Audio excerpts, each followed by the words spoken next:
from Mr. Chris Nikolatos of Princess Avenue, Benoni. He says, I've been listening to Test the Team for many years, and when I heard this question, I knew that it was too beautiful not to ask. Now, I don't know what the team's going to think about it, Mr. Nikolatos or Chris. A man enters a room. He has only one match, and he must light a kerosene lamp, a wood-burning stove, and a fireplace. What should he light first? The match. There is the match. You light the match first before you do anything else. Right. Mrs. Gwen Keyser of Church Street, Beaufort West, introduces a point over which at least one listener may argue, because a number of years ago he argued the toss with me over this very same matter.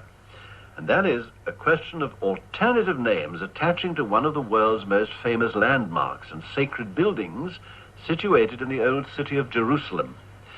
Mrs. Keyser gives its name, one of its names, the Mosque of Omar, and would like you to give its possibly better known name. The Mosque of Omar. Grant? Isn't it the Dome on the Rock? The Dome of the Rock. Dome of the Rock. Of the Rock. Dome of the Rock, yes. What is significant about the Dome of the Rock? Why is it such a great landmark, not only for, shall we say, one particular faith? I think it's on the exact site of Solomon's Temple. Well, it's on that in that particular area, but there's another tradition attached to it, another two traditions attached to it. Grant, do you know it? I don't know No, I don't. I thought it was Solomon's Temple, that this was where the Ark was originally. Well, the Wailing the Ark Wall. of the Covenant. Well, the Wailing Wall is the last bit of Solomon's Temple. That is a wall of the courtyard of the temple, but the Dome of the Rock is actually situated where the temple allegedly stood. Mm. But the tradition is that the Dome of the Rock is from where Muhammad went to heaven. According to Muslim tradition, sprang into heaven. To have ridden to heaven astride his steed. We know his name, don't we? Wait a minute. Al-Barak. Yes. And also it houses the rock on which, according to other tradition, Abraham prepared to sacrifice Isaac. The Dome of the Rock, this famous rock. There we are. Now, from Mr. T.E. Balling, question for the three wise men. Mr. Balling writes from 12 Brentford Road, Darrenwood, Randburg. At each of the four corners of the Voortrekker monument just outside Pretoria is the figure of a Voortrekker standing sentinel. Can our three wise men name the four Voortrekkers of whom the figures were cast? What are the three, or rather the four Voortrekkers represented? I think Piet Retief was one, didn't he? Well, Eric, I'll accept Piet Retief, and then I'll go over to Dennis. Andries Pretorius. Andries Pretorius is another one. I think Gert Potgieter is one. Now... Piet Potgieter. Yes, with Gert Maritz. Now, which are you talking about? Which Potgieter? Potgieter is... Potgieter. Yes. Andries Potgieter. Andries Potgieter. No, it wasn't Andries Potgieter. No, it wasn't. Piet Potgieter. No, it wasn't. It wasn't Piet either. You better kick it around before I gong you out. But you've got two, with a possible three, but you've got four to go. Well, now, the fourth one could possibly have been Gerrit Maritz, or else it could have been Louis Trichardt. I don't think Trichardt is represented there. No, he's not. I think it was Gerrit Maritz. No. But now I'm going to give you only one more chance, team, to come up with the remaining two, otherwise it's a score to Mr. Balling. Mr. Potgieter. Meneer Potgieter. Meneer Potgieter. Piet Potgieter. No, we rejected that. Yes, I rejected that. No luck. I think it's a score. Score to Mr. T.E. Balling of Randburg. Hendrik Potgieter. Hendrik. And the fourth one was an unknown Voortrekker.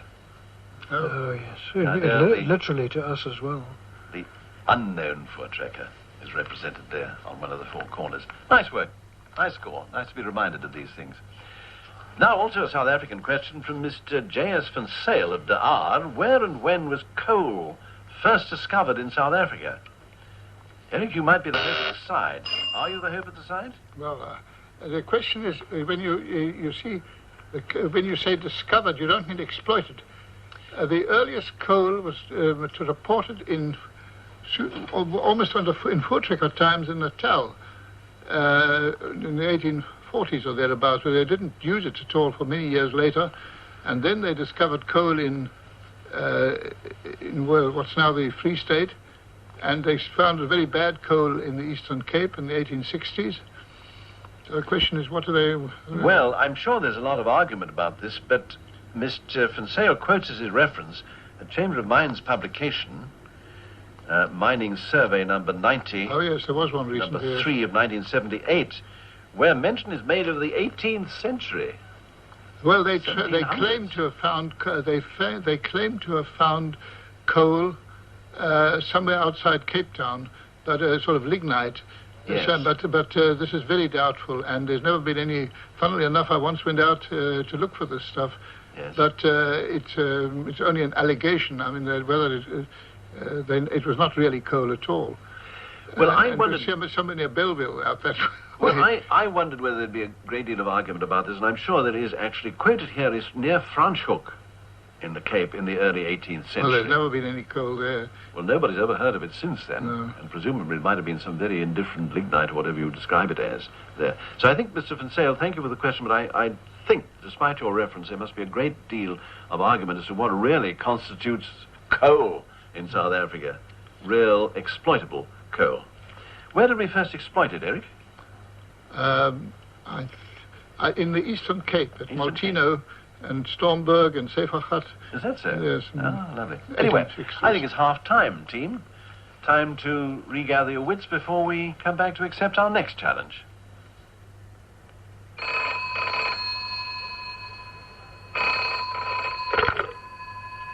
Crisis call. May I help you? May I help you? This is Crisis Call. Join Jim and Marcia every Friday night at 8:30 on Springbok Radio. These two helpful characters are played by Brian O'Shaughnessy and Linda Stewart, and there's a powerful human story every week on Crisis Call, every Friday night at 8:30.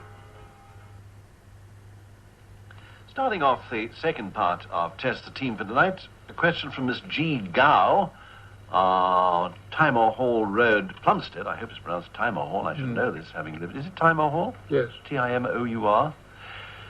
Please do the members of the team know what an IE is? An AI. An IE. Grant? I think it's that famous thing called the three-toed sloth. It is the three-toed sloth. How else do you play Scrabble if you haven't got a That's three-toed right. I was sloth? going to say it's only your perfect. No, and for crossword puzzles, especially created for that. Yes. Why is it called an AI, an IE? Well, when the fourth toe was accidentally trod on, it was That's the what it sound that said. it made. IE! That's right. Pretty well right, actually. It's the sound that it makes. It has a very distinctive cry. Now, here's a question submitted, 3 questions, in fact, submitted by Mr. K.B. Vetten of Kingston Avenue, Auckland Park, Johannesburg. And the first one is a question for the crossword enthusiast, Dennis Glober. And I'm selecting this one. There are other alternatives for the other 2 members of the team, but the one for you, Dennis, or one for the team, is... What is the meaning of, and I'll spell it, and you better pronounce it, S-Y-Z-Y-G-Y. Syzygy. Syzygy it is, yes. What's it mean? Eric, do you know? It's an astronomical term. Yes, it is. Connected with the position of the moon in the sky. Yes, what is the position then? What is significant about a syzygy, I or when think, you achieve a syzygy? I don't know. It's got something to do with eclipses or that kind of thing. I think it's the reverse of an eclipse, isn't it? Isn't it in line between the sun and the... Well, the Earth? that's it. 3 astronomical bodies in a straight line, is it? And whether this is the reverse of an eclipse, I wouldn't care to venture. But that is the meaning of syzygy. You can always remember it if you look at the positions of the 3 Ys. That's true. Incidentally, do you ever use syzygy in playing Scrabble, incidentally? I have. Can you? You Are can't. there 3 Ys? There are Really, 3 really, Ys. really, you get three Ys in your among your letters. Well, they just don't exist in a Scrabble set, do they? You There are don't only have 2 Ys. Now, the crossword puzzles, you can use them. Yes. Oh, a lovely one here from Mrs. A. Cluett of Bullbrand Road, Sarnia. If I found myself in a situation where I could be knitting, fishing, picking the moon from the bottom of the sea, or plucking the plum blossom from the roof, what would I be doing? Oh, you don't know it, John, do you? She might well be doing a little bit of smuggling on the coast of northeast England. How do you work that way? I mean, what's your rationale there? Well, these were one or 2 of these were certainly references to what people's excuses for being out. Oh, hang on, moonrakers. That's right. In Somerset, surely, moonrakers. That's right, picking the moon from the bottom of the sea. No! Goodness me, that's ingenious, Grant. No, but it's not right in this instance, because you can't couple it now with knitting, fishing, picking the moon from the bottom of the sea, or plucking the plum blossom from the roof. It's those four terms that are associated in a certain activity, so what would Mrs. Clurt be doing if she found herself in that situation? Well, the plum blossom has a Japanese flavour about it, boys. Would this be a peculiarly feminine occupation? Feminine? No, not necessarily, no. I see. I think it's some kind of employment that Japanese go in for. No, I don't like that. No. Fishing? No. Plum blossom, boys. Picking the plum blossom from the roof. It's a nice question. Now, this will be known, obviously, and a certain number of listeners will leap at the answer. But I don't think a majority of listeners will know these terms. Very few. I haven't heard anybody leap. No, I don't know this one. No more? No. Joy? Mm-mm. Playing mahjong. Mahjong. Well, he was close. He was as close as Japan is to China. Yes. Keep Oh, swimming, Dennis. now you're quite right. You have things like you have winds and flowers Yes. and things like that. It's a good question. Lovely. I We've wondered got a whether... mahjong set, and my wife sometimes uses it. Really, I wonder how many people play it these days. Not many, I I'm imagine. surprised more than you think. Really. But I wondered, by sheer coincidence, having talked about Scrabble, I wondered whether there might be some little vibe, as it were, going across. What But is the question? To get the question again? Knitting, fishing, picking the moon from the bottom of the sea, or plucking the plum blossom from the roof. And I loved your answer, your initial answer, Grant. Moonrakers. Anyway, congratulations, Mrs. A. Clurt of Bullbrand Road, Sarnia. Now, Mr. L.S. Bischoff, writing from Harrismith, asks the origin of the flamenco dance in Spain. The flamenco dance in Spain. Now, I remember we had a similar question before in this program, and I seem to remember there was considerable doubt about the actual origin. But there seems to be a clearer origin in the name flamenco. A name which one source of reference says dates only from 1520. And I think, to simplify life generally, I will be happy if you can give me the origin of the name flamenco. What do you say, Dennis? Well, this is not at all confident. It just seems to me that it may have something to do with flame and a Spanish way of saying flaming from the swirling of the red skirts of the dancers. No, Looking Grant. like flames. Grant, you rang. I didn't ring, in fact, Oh, because I sorry. have no idea of this one at all. Eric? Not the slightest. I think there's a great deal of doubt, but Mr. Bischoff, it's an interesting question, and we may get some correspondence about it. And I'm very happy to ring up a score for you, Mr. Bischoff of Harrismith. The explanation which I imagine would be acceptable to a majority of people, I hope. Otherwise we get a great deal of correspondence about it. When the Flemish courtiers of Charles V, you remember when there was war in the Netherlands? When the Flemish courtiers of Charles V burst on the drab Spanish scene with slashed doublets showing flashes of brilliant color, the name flamenco, meaning flamingo, was given to anything conspicuous or garish, like the flamingo bird or the flamenco, otherwise flamingo dance. Well, I didn't know they had flamingos in Europe. Oh, yes, they did. Do they? Oh, yes, indeed. Yeah. Now, that seems maybe a little far-fetched, but it seems to be a reasonably acceptable explanation. But if any listeners have any alternatives, we'd be jolly happy to know about it, because this program has developed into a sort of a clearinghouse of information. And please don't hesitate to write. We're only enchanted to have your replies. I must tell you, that the Flemish people of Charles V's time were not particularly outrageous in their dress. They were a very drab collection. Was it black and white television in those days? Must have been, I think. Oh, I see, yeah. Yeah, I think you're right, Grant. I think you're right. And, the Spanish court was not, under Charles V, noted for its drabness. It wasn't until his son, Philip II, that it withdrew, as it were, into pietism. Yes, he would be known in the vernacular, South African vernacular, Philip II, as a rather a sad pea. Yeah, that's right. That's right, a sad Philip, huh? Good point, Grant. Anyway, this is as good an explanation for flamenco as I've heard. I'm certainly not going to shoot it down. I'll try to. Ole. Well, Ole. Well, shoot the answer to this question, which comes from Lucy Dyer of Menton Road, Richmond, Johannesburg. The most expensive of all spices. The most expensive of all spices. Come on, women listeners. Oh, yes, it's an unusual... I bet you should know it's this a surprising one.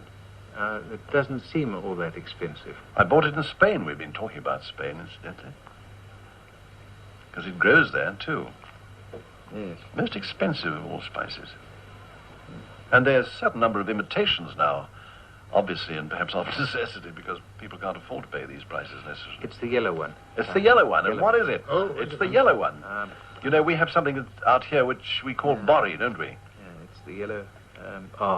not turmeric. What's that? Oh, you're so close. He knows it. Come on, Dennis. You know No, I don't. You know the one. Come on, Eric, be a cute Yes, cookie no, I now. don't. I'm Everybody just knows trying it, to yeah. remember the thing that... I must be the only man in South Africa at this moment who can't remember the name of that yellow spice. Absolutely. I bet listeners know this absolutely, and You've got two friends with you. I'm going to award a score on this one, Lucy Dyer. Wait for it. Give you 10 seconds. Special No. offer, 10 seconds. No. They're like, oh, you know it, Grant. No, Yes, come I on. know it. Yes, I know Now, it. fasten your seatbelt, because you're going to fall off your chair. No, when you it's hear no it. good. The hardly gone. Saffron. Oh, it's obvious. Yes. The crocus, isn't it? The Mediterranean crocus, sativus. Why is it expensive? Well, it takes about 32,000 crocus blooms to make a pound, or half a kilogram. You mean crocus, don't you? Yes, quite. To make about half a kilogram, and it retails for an enormous price. Are you fond of crocorum? Well, it's a lovely thing to have, of course, if you're going to want a spice of that particular characteristic. It's the only thing for you, the crocus saffron. There we are. Nice work, Lucy Dyer. Our 2 round will be reaching you, and you won't be able to buy many of those autumn crocuses or whatever it is. Next is a postcard from Mr. Kenny Meadow of Natal Street, Bellevue, Johannesburg.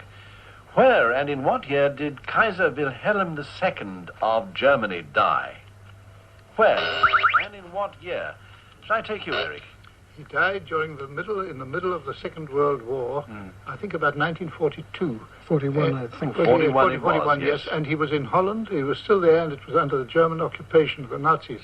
That's right. And they left him alone. He just stayed in... Yeah, he refused to go back, in fact. They invited him back to Germany and he refused. Well, anyhow, he just they left him alone. He stayed in... He was Was already... it Apfeldoorn? I think it was called Dawn. Dorn. Dorn, that's right. Yes. June 41, you're quite right. He lived to be... He was 82, I think. He was... Wasn't he And the last of Victoria's grandchildren? He Well, was, but he I'm was not- her eldest daughter's eldest son. Princess Alice is still alive. ooh, now we're getting into deep Eric's waters. right. Oh, that's right, yes. You're quite right. Yes. No, I think he was, but he definitely, he lived into the Nazi era. For some reason. Just remind me to have Whittaker's Almanac by my side whenever we do test the team. And we wind up the session for tonight with a postcard here from Mrs. E.V. Wallace of Sol Harris Crescent, Durban. Try this question on our 3 wise men, she says. What nation leaves its mark on nearly all of us? Grant? Well, it can either be indignation or imagination. Dennis? If it leaves its mark, it's probably Germany. The Deutschmark. I like that. nice Come one. on, what do you venture, Eric? I'm just trying to figure this out. You try to figure it out. Well, let's pass it back to Dennis then. Well, if I could come up to scratch, what about vaccination? Coming up to scratch. Well, Yes. a lot of some people, of course, don't get it, but a lot of do. I'm happy to accept vaccination. Oh, dear. I wondered how serious we might get about this. We were serious about the question, Mrs. Wallace, weren't we? Then there's the scent, as it were, dropped. Anyway, that's it for tonight. And just before we sign off, here's a word from the marketplace. From the turn of the century, it has become tradition to visit the showrooms of Alfred Dunhill, 30 Duke Street, St. James's, London. Here, through the ages, craftsmen and blenders have brought the gentle art of smoking to perfection. Today, Dunhill king-size cigarettes are part of this Dunhill tradition. Dunhill King Size, from the most distinguished tobacco house in the world. Signing off now from Dennis Glover in Johannesburg, Good night, all. Eric Rosenthal in Cape Town, Good night, everybody, please. and Grant Loudon in Durban. Good night, all. And good night from your question master, who invites your question.